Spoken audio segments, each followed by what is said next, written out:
used to be a medical doctor, and I was a paediatrician in fact, and that's relevant to how I first became interested in climate justice. I can distinctly remember, to be honest, being a little bit sceptical about climate issues. And then I was in a church one Sunday morning, and there was a video being shown about climate issues, and initially I wasn't, really interested very much.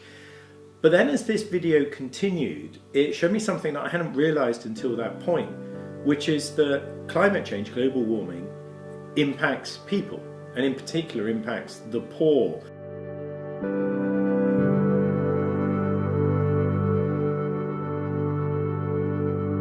The reason I think people should be engaged in issues of climate justice is fundamentally because it's about people.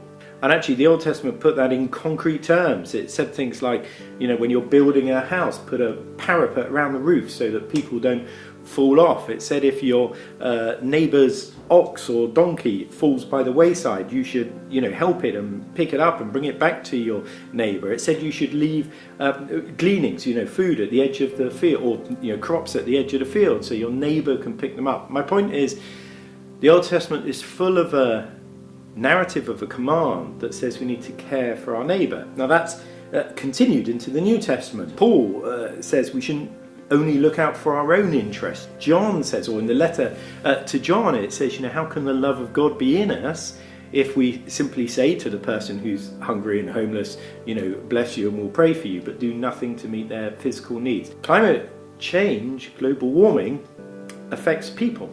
It affects, in particular, poor people. Heat waves, through droughts, through crop failures, through floods, extreme weather events, through rise in communicable diseases, through insect-borne diseases that are going to grow in their spread of pattern. And those people are our brothers and sisters.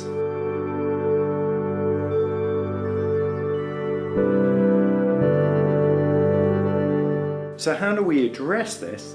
Well, I absolutely think the way we address this is by getting involved in political engagement. Okay, ultimately the solution to climate change is going to be a multinational or international political solution. That's where it has to come from. Now, we can't influence, or not easily, the United Nations, but we can influence the British government. We can influence the British government through how we vote. We can influence the British government through the policies that we support, through writing and meeting with our local MP for campaigning on issues of climate justice here in the UK.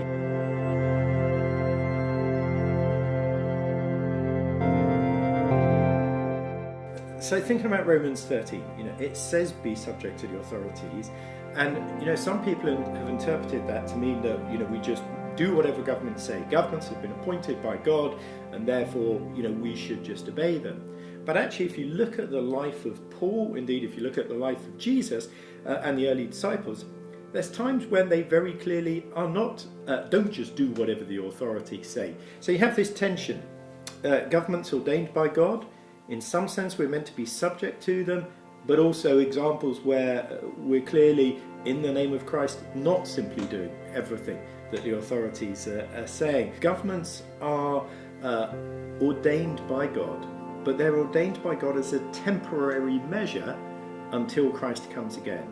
And while they have this temporary authority, what is it that Christians are meant to do? They're meant to hold those governments to account.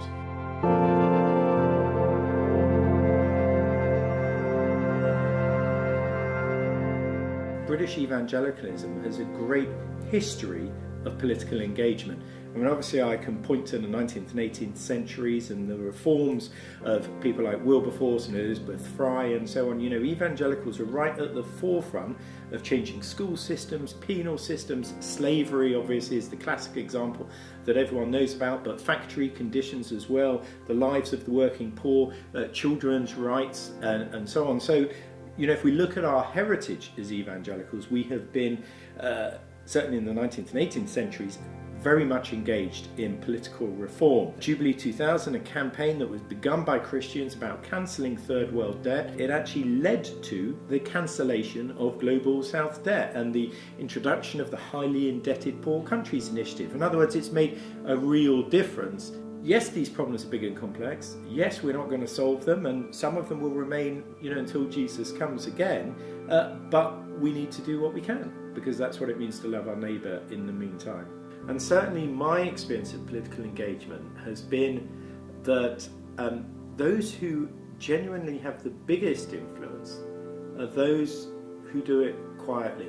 The media aren't going to point to those conversations. They took place quietly, they took place in the background, but actually they've had a bigger influence in changing policy.